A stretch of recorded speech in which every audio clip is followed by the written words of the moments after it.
You have to learn to flex on the things that you do well, the things that you're great at, the things that you know about from experience, and then go out and find your freshman class.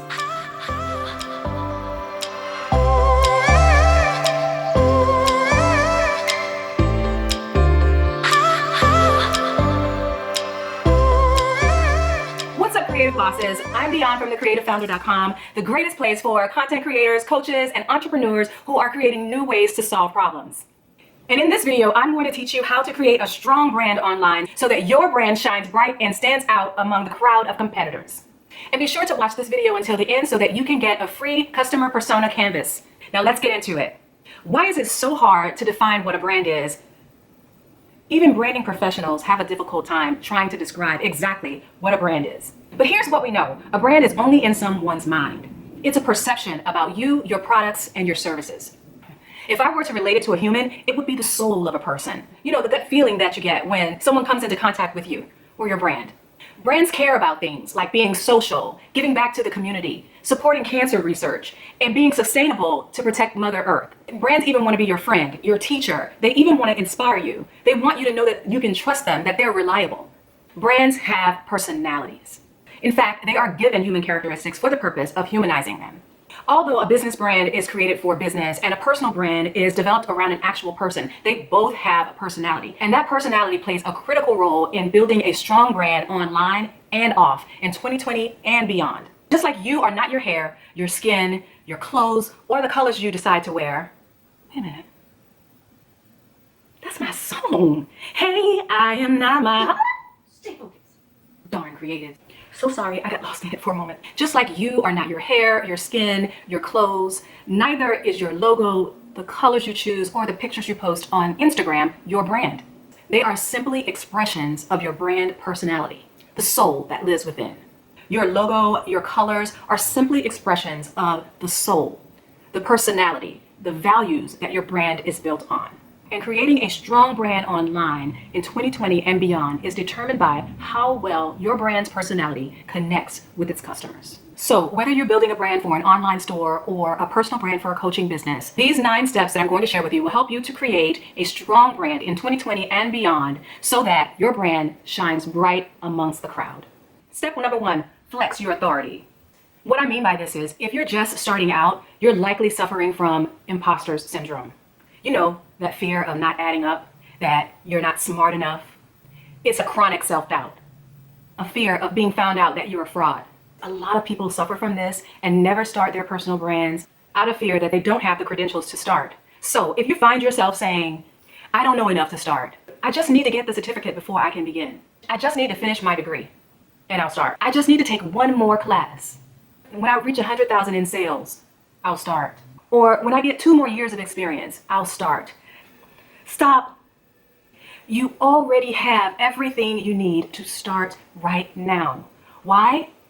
Because believe it or not, you are an authority. Your experience equals authority. What I mean by this is you already have a unique set of experiences that have gotten you to where you are in life right now, right? Regardless of how you feel about yourself, good, bad, ugly. Your unique set of experiences is brand authority. Yes, even your struggles have taught you lessons about what and what not to do.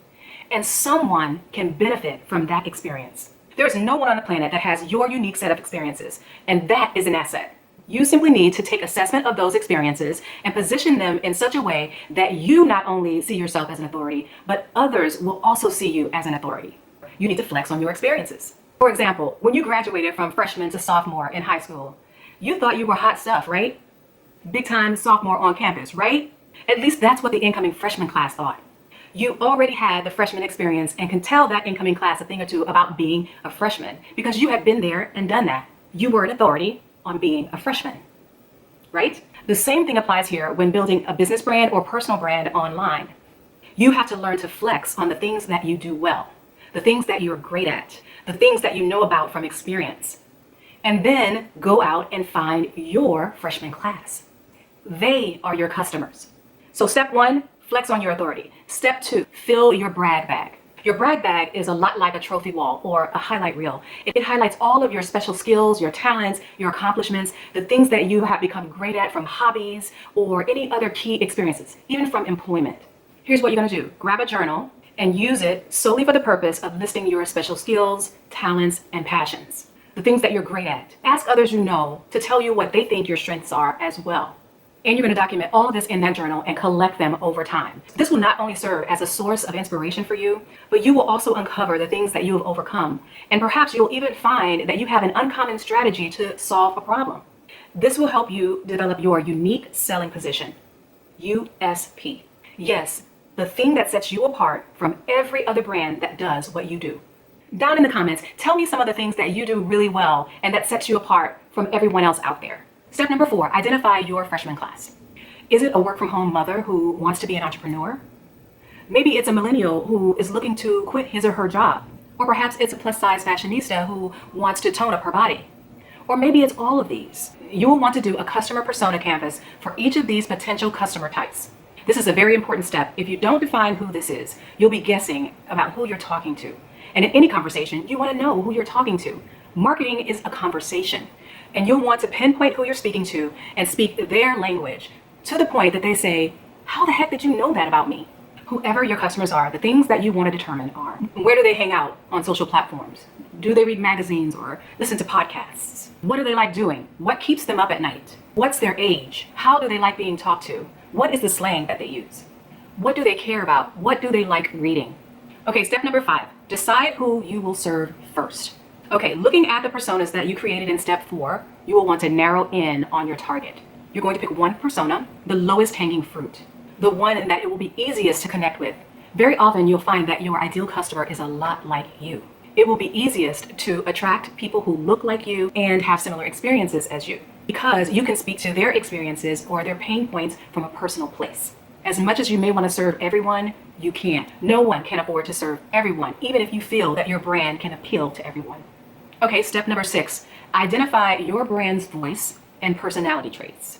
These are the human traits, values, and emotions that we talked about earlier, the things that you want your customer to feel and experience when they come into contact with your brand.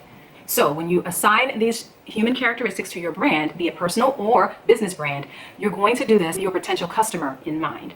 So refer back to your customer persona to help with this. You're going to want to ask yourself, what personality traits are going to attract that potential customer to you and be in alignment with the product or service that you offer? And remember, you're going to do this for a business brand and for a personal brand. Okay, so there are 12 personality traits to consider when doing this. The first personality trait is called the lover. And customers of this type of brand are drawn to beauty, class, and glamour. Next is the jester. Here, customers are looking to laugh. They're looking for entertainment. Then there's the sage. Customers of these types of brands are looking for eternal self-improvement. Next is the explorer. These customers are thrill seekers. Then we have the ruler. Customers are drawn to charisma and have a strong desire for success and power. Next is the magician. And these customers are dreamers and seek to explore endless possibilities. Next is the caregiver trait. If your brand is a caregiver, then your customers are going to be looking to feel loved and cherished. Next is the innocent. Customers of these brands seek transparency. Then we have the every guy or girl. And customers of these brands are looking for friendly, relatable communication. Then we have the hero. If your brand has hero traits, then your customers are always going to be attracted to winning and self-confidence. Next, we have the creator. And with the creator trait, customers are attracted to being creative. And in fact, they self-identify as being creative. And then last, we have the outlaw. And these customers are in relentless pursuit of living on the wild side. They are rebels. So those are the 12 personality traits that you want to think about when you're developing your personal brand. If you're a makeup brand, then you may want to attribute the lover personality trait to your brand because the customers are looking for beauty and glamour. An example of this type of brand would be Victoria's Secret. If you're offering coaching services or online courses, then you may want your brand to be seen as the sage because your customers are going to be looking for self-improvement. That's how brands like Udemy, Skillshare, and Masterclass have built their brands. Even personal brands like Gary Vaynerchuk and Tony Robbins have built their brands from the sage personality trait. Brands like Michaels appeals to creatives and have built their brand from the creator personality trait. The Honest Company and Kind Bar have leveraged the innocent and appeal to customers who enjoy transparency into what's in their products. you may find that your brand can leverage 2 or 3 of these personality traits. And of course, what you value as a result of those personality traits will be expressed in every way. Step number 7, determine your brand's look and feel. Everything you've chosen so far should guide how you communicate, your colors, your logo style, because these are things that express the soul of your brand in a more tangible way. Okay, step number 8, build a community before you're ready. Okay, now that you have an idea of your brand's voice and all of the visuals, you can now start attracting your ideal customer and start the process of building community with them before your product is ready. Your next question might be, what platform should I use? And the answer to that is, it depends. You can start by using the customer persona that we talked about earlier to figure out where your customer hangs out online and start providing value there. If they're on Facebook, start providing value there. Start solving problems around the topics you found in the customer persona first. You may have the urge to want to start talking about your product. Don't do that. Remember, they are a whole person and tackle and face many issues throughout the day. So you have many topics from the customer persona from which to choose to start having a conversation with them in a meaningful way. Don't forget to use their language and employ some of the slang that you identified in the customer persona. The idea behind it is to speak to their hearts and minds to the point they say, "Get out of my head already." The goal is to give them so much value that they don't mind following you on any platform that you're on. So then if you're looking to provide longer form content on, let's say, YouTube, then they won't mind following you there because you're providing them so much value for free. So always remember to provide value, build trust, and inspire action online, and you'll be guaranteed to build a strong brand online. Okay, step number 9, be consistent. You're going to determine your communication schedule online and offline in your service and in everything that your brand touches. Learn when your audience is online, post then, and then observe what resonates with them most and double down on that. Okay, bonus tip, get them off of social media.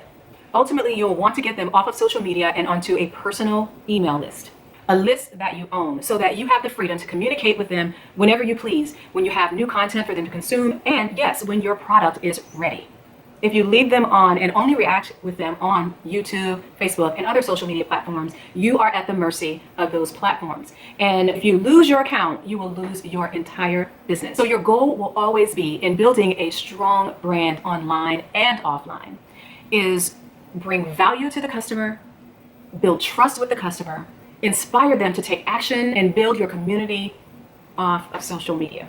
All right, creative bosses, you now have the 9 steps to creating a strong brand online in 2020 and beyond. But do you know how to do your customer persona canvas?